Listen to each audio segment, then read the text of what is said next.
Energi dan lingkungan hidup. Dua hal yang saat ini menjadi perhatian dunia di segala aktivitasnya. Keduanya harus seimbang, selaras, dan sejalan. Tidak boleh ada yang saling mengungguli. Sebagaimana kedua mata yang menatap Dan kedua kaki kita yang melangkah ke satu arah dalam mencapai tujuan. bangun pagi langsung sarapan. Sebelum pergi mencari ikan, dengan senang hati kami ucapkan salam pembuka untuk kalian. Assalamualaikum warahmatullahi wabarakatuh. Saya Putri Afrila Imelda sebagai ketua kelompok. Saya Davalina sebagai anggota 1. Saya Amos Priscina sebagai anggota 2. Kami akan mempresentasikan tentang penelitian kami yang berjudul Febri Ramli, pelet briket ramah lingkungan dari limbah sisa makanan sebagai energi bersih.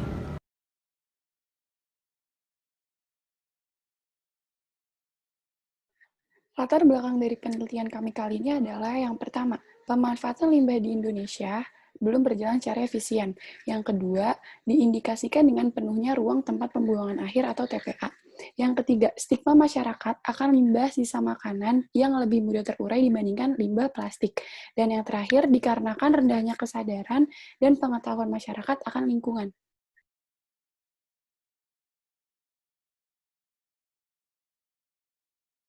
Rumusan masalah dari penelitian kami kali ini adalah bagaimana cara memanfaatkan limbah sisa makanan dalam pembuatan pelet briket ramah lingkungan dan bagaimana efektivitas hasil pengolahan limbah sisa makanan sebagai sumber energi terbarukan dalam bentuk pelet briket.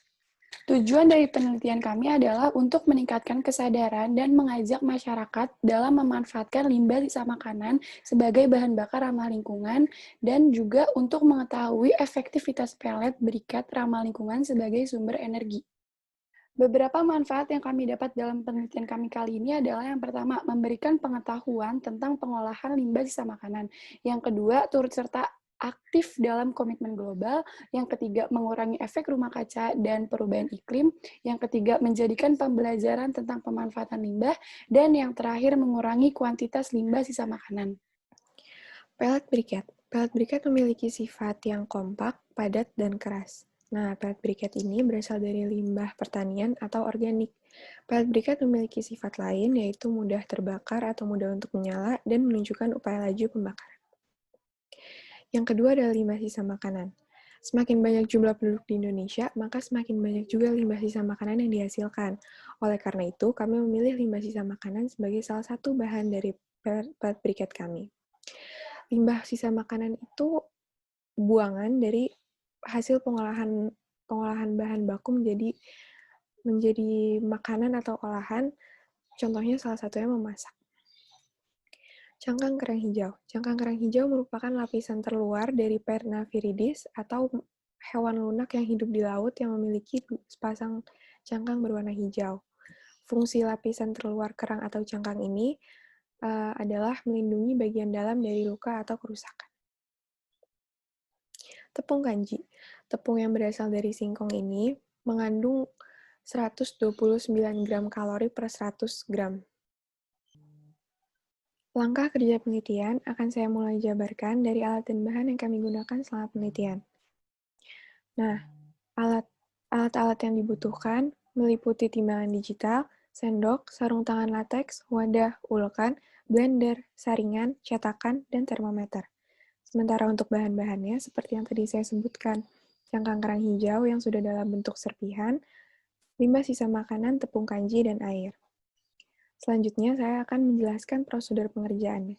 Pertama-tama, dimulai dari menyortir limbah sisa makanan, lalu menghaluskan cangkang kerang hijau, dan memisahkan antara ampas dan air dari limbah sisa makanannya. Setelah itu, barulah ditimbang dan membuat beberapa bahan uji. Untuk bahan ujinya sendiri, kami tambahkan tepung kanji supaya lebih merekat, lalu kami cetak menggunakan alat cetak. Setelah sudah tercetak berbentuk pelet-pelet dan bentuk briket, kami jemur di bawah sinar matahari dan menghindari pelet briket agar tidak terkena air. Nah, saat uji efektivitas, kami mengupayakan untuk tidak menimbulkan masalah baru. Karena itu, kami memanfaatkan residu yang dihasilkan ke arah media tanam atau pupuk organik, dan yang kedua untuk sebagai media filtrasi air bersih. Selanjutnya, Metode pengumpulan data. Metode pengumpulan data sendiri kami ambil dari literasi dan eksperimental, melakukan beberapa percobaan untuk mendapatkan data-data dan hasil yang dibutuhkan. Nah, apa sih metode pengumpulan data yang dilakukan percobaan itu? Kami melakukan uji bobot dan uji nyala api. Yang terakhir, untuk populasinya, kami memanfaatkan rumah-rumah makan yang ada di sekitar lokasi penelitian, yaitu di daerah Petukangan Selatan, Pesanggerahan, Jakarta Selatan. Sementara sampelnya, kami mengambil 2, yaitu limbah sisa makanan dan cangkang kerang hijau. Komposisi masing-masing sampel pellet briquette adalah sebagai berikut. PB1, cangkang kerang 100%, limbah sisa 0%. PB kedua, cangkang kerang 70%, limbah sisa 30%. PB ketiga, cangkang kerang 60%, limbah sisa 40%. PB keempat, cangkang kerang 50%, limbah sisa 50%. PB kelima, cangkang kerang 40%, limbah sisa 60%. PB keenam, cangkang kerang 30%, limbah sisa 70%. Dan PB7, cangkang kerang 0%, limbah sisa 100%. Pengujian pellet briquette melakukan 2 tahap uji coba. Yang pertama, uji bobot, dan yang kedua, uji nyala. Uji nyala terdiri dari pengecekan tinggi api, temperatur api, lama nyala api, dan warna api. Uji bobot. Dari hasil uji bobot diperoleh data sesudah proses pengeringan selama 6 hari dan sesudah proses pembakaran pada pellet briquette 1 sampai dengan 7 tertera pada tabel berikut ini.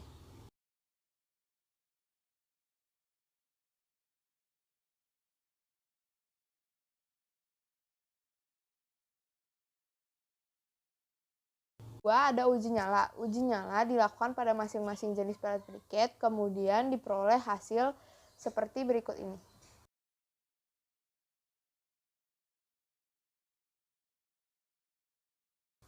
Pada pengujian bobot tertera pada grafik, bahan uji pellet briquette PB7 mengalami pengurangan bobot paling banyak dibandingkan bahan uji pellet briquette yang lainnya sebesar 79,81%, dikarenakan PB7 adalah bahan uji pellet briquette dengan komposisi 100% limbah sisa makanan yang mengandung lebih banyak air walaupun sudah mengalami proses ekstraksi.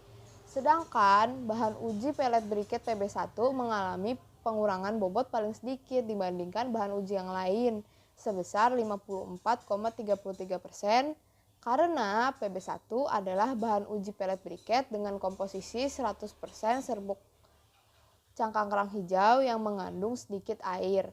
Di samping itu, serbuk cangkang kerang hijau memiliki berat jenis yang lebih besar dibandingkan ekstrak limbah sisa makanan. Berdasarkan data hasil percobaan di atas dapat diketahui bahwa secara keseluruhan uji nyala yang telah dilakukan terhadap seluruh bahan uji memiliki sifat-sifat yang hampir sama, yaitu sebagai berikut. Yang pertama, tinggi api maksimal. Dari grafik dijelaskan bahwa PB6 memiliki tinggi api maksimum sebesar 27 cm. Sedangkan tinggi api minimum dihasilkan oleh PB1 dengan tinggi sebesar 12 cm. Yang kedua, ada temperatur maksimal. Uji ini bertujuan untuk mengetahui temperatur maksimal yang dihasilkan pada setiap pembakaran bahan uji pellet briquette. Dari grafik dapat diketahui bahwa maksimal api terbesar dihasilkan oleh PB7 sebesar 191 derajat Celcius, sedangkan temperatur maksimal api terkecil dihasilkan oleh bahan uji pellet briquette PB1 sebesar 132 derajat Celcius. 3. Lamanya api menyala. Dari grafik, bahan uji pellet briquette PB7 memiliki waktu yang terlama yaitu 23 menit 52 detik, sedangkan waktu tercepat dihasilkan oleh PB1 8 menit 21 detik. Hal ini dikarenakan komposisi PP7 terdiri dari 100% limbah sisa makanan yang merupakan banyak serat nabati yang mudah terbakar sebagaimana bahan bakar biomasa dari tanaman yang hampir terbakar sempurna. Yang keempat, warna api. Pada uji ini diketahui bahwa seluruh bahan uji pellet briquette memiliki warna api yang sama, yaitu kuning dan merah. Berdasarkan karakteristik spektrum emisi, warna api tersebut mendeteksi keberadaan unsur kalsium dan besi pada masing-masing bahan uji, terutama yang diperoleh dari limbah cangkang kerang hijau. Di samping itu, nampak sedikit asap hitam di awal proses pembakaran PB5, 6, dan 7. Tetapi berlangsung hanya sesaat saja. Hal ini dikarenakan terbakarnya kandungan bahan-bahan nabati dari limbah sisa makanan. Perbandingan harga bahan bakar.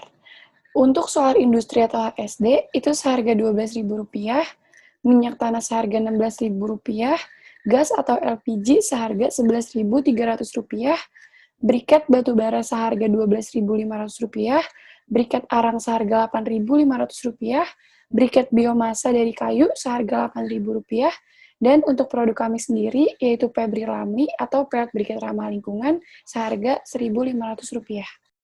Kesimpulan dan saran. Berdasarkan hasil penelitian dan pengujian, dapat disimpulkan bahwa limbah sisa makanan dan limbah cangkang kerang hijau dapat dimanfaatkan menjadi pelet briket sebagai bahan bakar alternatif alami yang lebih ekonomis, murah, dan ramah lingkungan.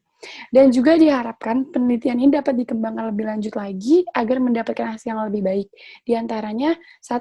Dapat mengukur nilai kalor dan efisiensi pembakarannya. 2. Melakukan uji lanjutan untuk mengetahui kandungan dari asap atau polutan hasil pembakaran pelet briket.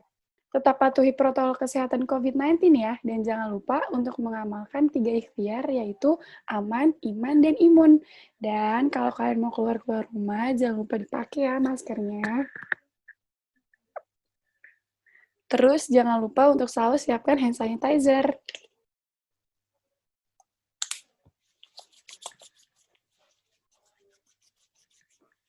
Jalan-jalan ke Kota Kapur.